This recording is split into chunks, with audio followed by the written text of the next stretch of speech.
আসসালামু আলাইকুম। আমি ফাতিমা খানম। আমার প্রতিষ্ঠানের নাম হচ্ছে ফাতিমাস কুকিং। আমাদের মূলত সার্ভিসটা হচ্ছে ক্যাটারিং। তো আমি বলবো সমস্যা বা সম্ভাবনা দুটো যদি বলি, আমি এইটার উপরেই সব থেকে ভালো বলতে পারবো, যেহেতু আমি এই বিজনেসটা করি। কেউ যদি এটা নিয়ে পরবর্তীতে কাজ করতে চায় তার জন্য হয়তো এটা সুবিধাজনক হবে। তো আমার সমস্যাটা যদি বলি, আমি 2021 সালে কাজ শুরু করেছি, 21 না 22-এর দিকেই। তো প্রথম দিকে আসলে মার্কেট ধরাটা বেশ চ্যালেঞ্জিং ছিল। তো আল্লাহ রহমতে 6 মাসের মধ্যে মনে হয় আমি মার্কেটটা ভালোভাবেই ধরতে পেরেছিলাম। শুরুটা ভালোই ছিল। আমাদের জন্য যেটা সবচেয়ে বেশি সমস্যা হয় সেটা হচ্ছে বাজার দর। বাজার দরটা যেহেতু আমাদের দেশে স্থিতিশীল না, আর ক্যাটারিংয়ের আমরা যারা খাবার প্রোভাইড করি, আমার সিস্টেমটা আমি বলি, যেহেতু আমি বিশেষ করে লাঞ্চ দেই, বিভিন্ন অফিসিয়াল লাঞ্চগুলো, তো এটার একটা নির্দিষ্ট প্রাইস থাকে। আর সেই দামটা আমরা চাইলে যে আমি হুট করে এখন বাজার দর বেড়ে গেছে আমি দাম বাড়াই ফেলাবো, এটা আসলে হয় না, তাহলে কাস্টমার থাকে না। তো সেক্ষেত্রে দেখা যায় যে আমি এখন একটা নির্দিষ্ট প্রাইসে, এখন বর্তমান যে বাজার দরটা আছে আমি সেটা হিসাব করে তারপরে আমার সেখানকার একটা মানে প্রফিট ধরে বা আমার আনুষঙ্গিক কস্টিং যা থাকে সেগুলো বাদ দিয়ে আমার আনুমানিক একটা প্রফিট ধরে আমি হয়তো বিজনেসটা শুরু করছি। কিন্তু অল্প দিন যেতে না যেতেই বাজার দর বেড়ে গেছে। তো তখন চাইলেই আমি মানে প্রোডাক্টের দাম বাড়াইতে পারি নাই। তো তারপরেও আমি 2 বছর না 1.5 বছরের মাথায় প্রথম দাম বাড়াই, এবং তখন আমি যেটা ফেস করছি, দাম বাড়ানোর পরে কাস্টমার একদম থাকে না বললেই চলে, টোটালিই থাকে না। যারা আমার খাবার খায় তো তারা দেখা গেছে যে মানে 100 থেকে 20-তে চলে আসছে। মানে 80-তে হলেও ঠিক আছে, সামলানো যায়, বাট যখন 20-তে চলে আসে তখন তো আসলে ব্যবসা একেবারে বন্ধ হওয়ার একটা উপক্রম। তো তখন আমি আবার নতুন করে মার্কেটিং করছি, নতুন করে সবকিছু বলা ছিল, আবার ওটা আমার শুরু ছিল। তো যেটা এখন আমি আবার ফেস করতেছি, এখন কিন্তু সেই প্রায় 2 বছর আগে আমরা দাম বাড়াইছি, এরপর এখন পর্যন্ত স্টিলও সেই একই দামে আছে।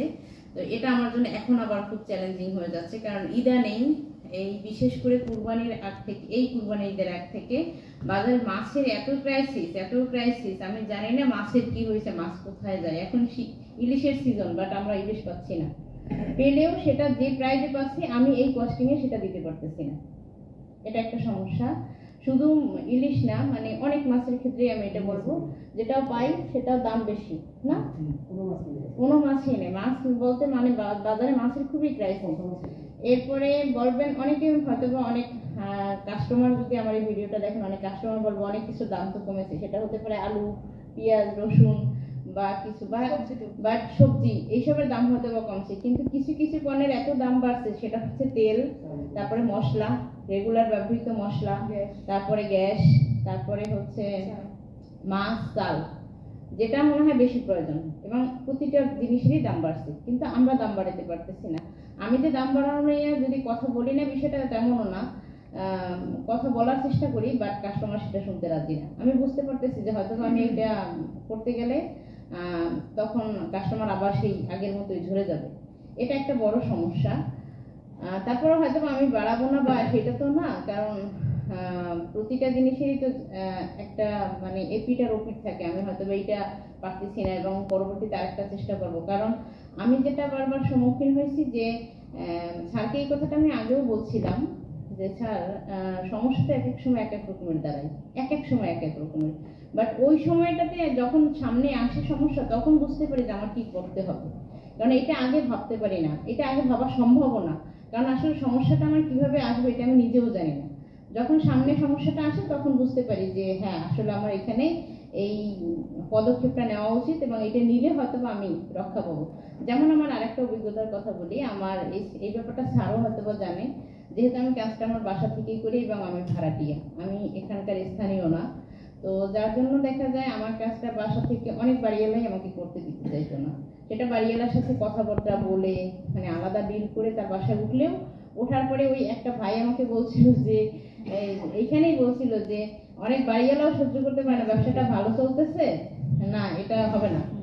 কেন যেন সহ্য করতে পারি না, জানি না যে এটা কি আসলে তাদের ভিতরে কোনো মানে হিংসা নাকি আমার আসলে নলেজে আসে না, বাট আমি এরকম এটার সম্মুখীন হয়েছি, অনেক বাড়িওয়ালাদের রোষানলের সম্মুখীন হয়েছি। তো এমনও হয়েছে আমাকে 3-3টা বাসা এই রোষানলের কারণে চেঞ্জ করতে হয়েছে। তো একটা বাসার অভিজ্ঞতা বলি, একটা বাসায় থাকতে আমার একটা মানে প্রজেক্টের কাজ ছিল, 1 মাসে আমার 7.5 লাখ টাকার মতো সেল হয়। তো ওই সময় আমার ওইটা কোনোভাবেই আমার বাসাতে আসলে করা সম্ভব ছিল না, কোনোভাবেই না। তো আমি বাড়িওয়ালার সাথে কথা বললাম যে আমাকে একটু তার মানে আমাদের বাসাটা ছিল 1 তলা কমপ্লিট, 2 তলার উপরে 3 তলা ছাদ দেওয়া, যেহেতু দোতলাটা ফাঁকা ছিল, মানে কোনো কাজ মানে আন্ডার কনস্ট্রাকশন ছিল। তো আমি বাড়িওয়ালার সাথে কথা বললাম যে আমাকে 1টা মাসের জন্য এখানে একটু কাজ করার সুযোগ দেন, প্রয়োজনে আমি আপনাকে এটার বাবদ একটা পেমেন্ট করি। উনি আমাকে কাজ করার সুযোগ দিল। 1 সপ্তাহ আমি কাজও করলাম। 1 সপ্তাহ পরে উনি হঠাৎ করে আমাকে বলল আপনি কালকে থেকে কাজ করতে পারবেন না। এখন ব্যাপারটা আমার জন্য মানে এমন হইলো যে এটা কিভাবে সম্ভব, এতগুলো টাকার এবং ওনারা আমাকে আগে 5 লাখ টাকা অ্যাডভান্স করে রাখছে। তো আমি তো বাজার করে ফেলছি, আমার তো টাকা ফেরত দেওয়া কোনো মতেই সম্ভব না, যে আমি অর্ডারটা তাদের ক্যান্সেল করে দেবো সেই অপশন আমার হাতে ছিল না। তখন আমি কি করব, হুট করে মাথায় আসলো যে আমাকে তো সেকেন্ড অপশন খুঁজতেই হবে, যেভাবেই হোক খুঁজতে হবে। কপালটা ভালো, ওনারা যেদিন বলছে সেদিন ছিল বৃহস্পতিবার, এবং শুক্রবার শনিবার খাবার যাইতো না, রবিবার থেকে আবার যাবে। তো আমার হাতে মাত্র 2টা দিন টাইম ছিল, এবং আমি সেই 2টা দিনের মধ্যে ইনস্ট্যান্ট মানে সিদ্ধান্ত নিয়েছি যে আমাকে এখান থেকে কোথাও মুভ করতে হবে, যেখান থেকে আমি কাজ করতে পারবো। তো আমি ওই একদিনও না, মানে ব্যাপারটা ছিল বাড়িওয়ালা আমাকে 2টার দিকে বলছে, আমি সন্ধ্যার মধ্যে মানে একটা বাসা ম্যানেজ করছি, যেখানে আমি তার সাথে কথা বলছি যে আমার বাকি যতগুলো দিন আছে ততগুলো দিন আমি ওইখানে গিয়ে কাজ করব, ওখানে থাকবো, ওখানে মানে ওইটাই এখন আমার বাসা বলতে পারেন, ওখানেই আমি থাকবো, ওখানেই কাজ করব, বিনিময়ে তাদের একটা পেমেন্ট করব। তো আমার ভাগ্য ভালো, তারা রাজি হয়েছে, এবং আমি ওই দিনই সমস্ত কিছু গুছাইয়া, যেখানে আমার দৈনিক প্রায় 300 লোকের খাবার যাইত, সেই 300 লোকের রান্না বাড়া করার জন্য কিন্তু প্রচুর মানে অনেক কিছু দরকার, সেই সব কিছু আমি একটা দিনের মধ্যে সব গুছাইয়া মানে বাসা দূরত্বে নিতে পারি, সেটা মোটামুটি ভালো দূরত্বে আমার বাসা থেকে। তো বাসায় এসে সেখানে গিয়ে কাজ করা সম্ভব ছিল না বিধায় আমি ওইখানে ওই দিনগুলোতে থাকছি। তো পরবর্তীতে স্যার আমাকে পরামর্শ দিয়েছিল যে তুমি আসলে একটা স্থায়ী কোনো কিছু নেও, যেটা বাসার বাইরে, বলতে পারেন আমাকে আলাদা একটা কিচেন, যে হ্যাঁ আমি আলাদা একটা কিচেন নেব, তারপরে কাজ করবো। আলাদা কিচেন না নেওয়ার পিছনে আমি রুলসটা বলি স্যার, সেটা হচ্ছে আমাদের বরিশালের মার্কেটটা, হ্যাঁ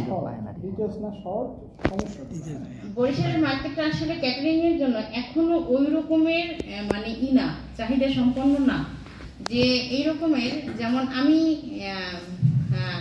ঢাকার কথা যদি বলি, কুমিল্লার কথা যদি বলি, চিটাগাংয়ের কথা যদি বলি, যে কোনো একটা প্রোগ্রামে তারা 10 জন মানুষ ছিল বাহির থেকে যে কোনো একটা ক্যাটারিং সার্ভিসের হেল্প নেয়, বাট আমাদের বরিশালে কিন্তু এইরকম এটা নাই। সুতরাং কাস্টমার যে আমরা চাইলেই হুট করে পাবো বিষয়টা এমন না। কোনো মাসে দেখা যায় আমার 1.5-2 লাখ 3 লাখ টাকা সেল হয়, কোনো মাসে আমার 50,000 টাকাও সেল হচ্ছে না, কোনো মাসে মানে 50,000 60,000 তার উপরে আমার উঠতেছে না। তখন আমি যে কিচেনটা নেই, সেখানে লোক নেই, সেটার যে বেসিক আমার খরচটা সেটা আমার মেনটেন করা কঠিন হয়ে যেতেছে। তো যার জন্য কিন্তু আমি চাইলেও, আমার ইচ্ছা থাকলেও আমি কিচেনটা নিতে পারতেছি না। তো সমস্যা আর সম্ভাবনার কথা যদি আমি মনে হয় সমস্যাগুলো বলে ফেলছি, আর সম্ভাবনা যদি এটা লেগে থাকে আমার মনে হয় ভবিষ্যতে এটা ভালো হবে। এক কথায় ভবিষ্যতে ভালো হবে, কারণ ভবিষ্যতে আমাদের মন মানসিকতা পরিবর্তন হবে, কিছুটা হলেও হচ্ছে এখন। কারণ এখন অনেক ফ্যামিলি দেখি যে 10-12 জন 20 জন 15 জন মানুষ হলে বা 50 জন মানুষ হলে তারা বাইরে থেকে খাবার অর্ডার করে, এবং সেটা বিভিন্ন ক্যাটারিং সার্ভিসের ইসেই নেয়, কারণ টুকিটাকি সেরকম অর্ডার আমরা পাচ্ছি। তবে আশা করি এটা কন্টিনিউ হবে। ধন্যবাদ স্যার।